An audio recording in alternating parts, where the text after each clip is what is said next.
Hello everyone, welcome to Earth Archives. Please take a moment to subscribe, like, comment and share, and don't forget to click the notification bell. Thank you. Today's historical talk is about the Hillsborough Disaster. On April 20th, 2023, a charity event organized by a wealthy businessman in Sana'a, Yemen, turned into a large-scale stampede. Hundreds of people scrambled for $9, about 270 new Taiwan dollars in aid money. However, when security guards fired shots to control the crowd, it sparked panic, leading to a stampede that resulted in at least 85 deaths and over 300 injuries, making it the deadliest accident in Yemen in the past decade. This event might remind some of the tragic incident that occurred on October 29, 2022 in Itaewon, Seoul, South Korea. The incident occurred on the Saturday night before Halloween and was the first large-scale event after the easing of COVID-19 mask mandates. As many people gathered for the festivities, the event turned into a disaster, killing 159 people and injuring 196. It even surpassed the 1959 Busan Public Stadium stampede, which resulted in 67 deaths, becoming South Korea's deadliest stampede incident to date. Our condolences go out to all the victims. Given these two major incidents, today we are going to talk about another horrific stampede in British history, the Hillsborough Disaster. First, as we all know, football is considered the national sport of the United Kingdom, and the intensity of its fans is globally recognized. In fact, some fans are even known as football hooligans, and there have been instances where the government restricted certain violent individuals from traveling abroad to prevent them from embarrassing the country by causing trouble at international matches. Today's story is related to football. As a football powerhouse, England's Premier League is the top football league, and the FA Cup, one of the annual major football tournaments, is a highly coveted prize for football clubs. In the 1989 FA Cup semi-final, a neutral venue, Hillsborough Stadium, was chosen to host the match between Liverpool and Nottingham Forest. Given the severe problem of football hooliganism in England during the 1980s, where fans would often invade the pitch or throw objects onto the field, most stadiums had installed fences to separate the spectators from the playing area. Hillsborough Stadium was no exception. Having hosted 5 previous FA Cup semi-finals in the 1980s, Hillsborough was well versed in managing large crowds. For the match, Liverpool's supporters were assigned to the Leppings Lane end, which could accommodate 24,256 fans, while Nottingham Forest supporters were allocated the South Stand with a capacity of 29,800 people. On April 15, 1989, on the day of the match, radio and television broadcasters advised fans without tickets not to attempt entry into the stadium. However, the club, local authorities and police did not prioritize crowd safety, but instead focused on monitoring hooligan behavior as their main concern. In 1988, 3 trains had been arranged to bring Liverpool supporters to Sheffield for the match, but in 1989 only 1 train ran, bringing 350 passengers to the stadium at 2:20 p.m. Many fans were not in a rush to enter the stadium too early, while others were delayed on the M62 motorway due to roadworks in the Pennine Hills, causing slight traffic congestion. As a result, between 2 o'clock and 2:45 p.m., fans continued to pour into the small, narrow space in front of the Leppings Lane turnstiles, hoping to get into the stadium before the match began. As we know, when large crowds try to enter a stadium, dangerous situations can arise at the entrances. About 10 minutes before the match started, and during the start of the game, fans outside could hear the cheers of the teams entering, but could not get in, making the situation more complex.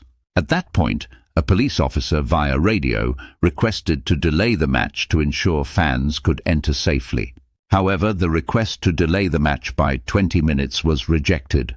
At that time, approximately 5,000 fans were attempting to enter through the turnstiles. Due to concerns about safety outside the gates, the police decided to open Gate C, which was originally an exit with no turnstiles, to allow the crowd to disperse. This, however, resulted in thousands of fans flooding into the stadium through the open gate. Since the gate was an exit, many fans entered without having their tickets checked, which led to the police later claiming that a significant number of fans who had not purchased tickets had flooded into the stadium, greatly increasing the number of people in the stand. Once the gate was opened, it was as if the gates of hell had been unlocked. Thousands of fans entered a narrow passageway, which could only lead to two overcrowded central pens. Hundreds of people were squeezed against the fences from behind by the weight of the crowd, while those who did manage to get in did not realize the problem with the central pens. In normal situations, police or security would typically stand at the entrance of these passageways and direct fans to the side pens once the central pens became full, but on that day, no such action was taken. The match started at 3:00 p.m. as scheduled, with fans still pouring into pens 3 and 4 through the back passage. However, the problem at the central pens in front of the Liverpool goal went unnoticed. At one point, Liverpool goalkeeper Bruce Grobbelaar reported that as the situation worsened, fans behind him were calling out for help. Initially, the police attempted to prevent fans from spilling over the fences, with some speculating that it was an attempt to invade the pitch. Around 3:04 p.m, Peter Beardsley of Liverpool took a shot that hit the crossbar. The excitement of the fans led to a metal barrier being damaged. At this point, the ground commander, South Yorkshire Police Chief Greenwood, realised the severity of the situation and quickly ran onto the field to get the referee, Ray Lewis's, attention. As fans, in their attempt to escape the overcrowding, climbed over the fences and onto the pitch, Lewis halted the match at 3:05:30 p.m. At that moment, a small gate in the central pen was forcibly opened, allowing some fans to exit, while others continued to climb over the fences. At that moment, the crowd on the terraces surged onto the pitch, and many injured fans managed to crawl to safety. The players of both teams were escorted to their respective locker rooms and were told the match would be delayed for 30 minutes. However, due to the sheer number of people trapped in the pens, many victims died of crush asphyxiation while standing. Meanwhile, on the field, police, security and St. John ambulance personnel were at a loss for what to do.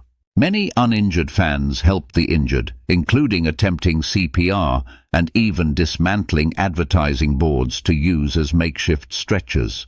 South Yorkshire Police Chief Constable John Nesbitt later told MP Michael Sheehan that the decision to involve the fans in the rescue was a thought-out strategy, and he was quoted as saying, "We let the fans help so they wouldn't take out their frustration on the police." At the time, 42 ambulances arrived at the stadium. 2 ambulances managed to enter the stadium, and a third was instructed by DCAO Hopkins to drive onto the pitch because Hopkins felt it might alleviate the crowd's concerns. The remaining 39 ambulances transported around 149 people to nearby hospitals for treatment. After the incident, condolences poured in from around the world, including from Queen Elizabeth, Pope John Paul II, US President George H.W. Bush, and Juventus CEO. The next day, Prime Minister Margaret Thatcher and Home Secretary Douglas Hurd visited Hillsborough and met with survivors. The disaster resulted in 97 deaths and 766 injuries, making it the deadliest event in the history of British sports. On the 10th anniversary of the disaster in 1999, at least 3 survivors took their own lives. Another survivor spent 8 years in psychiatric treatment. Witnesses to the event fell into alcoholism, drug abuse and broken marriages as the haunting memories of the disaster were seen as contributing factors to these issues. After the disaster, Judge Taylor was appointed to investigate the incident. The investigation took place from May 15th to June 29th, 1989, spanning 31 days, and 2 reports were published.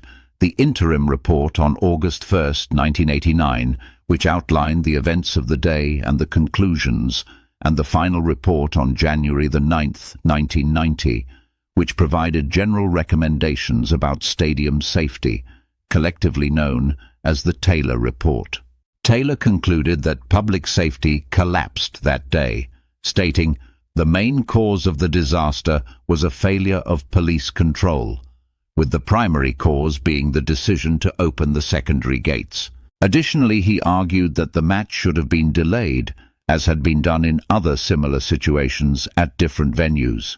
Taylor also found that there were no regulations in place to control the crowd entering the turnstile areas, despite crowd congestion occurring in the 1987 and 1988 semi-finals. He dismissed the claim by senior officers that they could not have foreseen the issue, stating, "The operational orders and police tactics that day failed to account for the concentrated arrival of large numbers of people, and if this situation occurred suddenly, it could have been foreseen."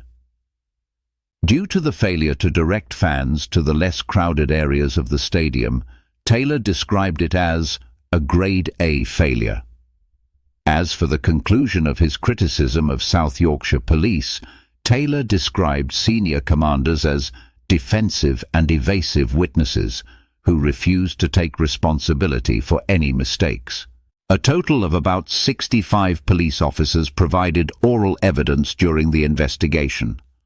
Unfortunately, I must report that in most cases the quality of their evidence was inversely proportional to their rank, Taylor remarked. He further pointed out, South Yorkshire Police were unprepared to admit any fault in what happened. The police case was to blame the fans for being late and drunk, and to accuse the club of failing to monitor the pens. This unrealistic approach raises concerns about whether any lessons were truly learned. On September 12, 2012, the Hillsborough Independent Panel concluded that no Liverpool fans were responsible for the disaster, primarily due to a lack of police control. Crowd safety was compromised at all levels. The panel concluded that if emergency services had responded and coordinated more effectively, up to 41 of the 96 people who died that day might have survived. Autopsies revealed that some victims might have had a period of cardiac, respiratory or circulatory function after being removed from the crush. The report indicated that fans who were simply unconscious had died from airway obstruction.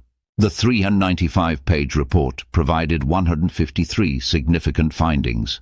The investigation also concluded that 164 witness statements had been altered. Of these, 116 were modified to remove or change negative comments about South Yorkshire Police. The report concluded that Irvine Patnick, the Conservative MP for Sheffield Hallam at the time, had relayed inaccurate and false information from the police to the press.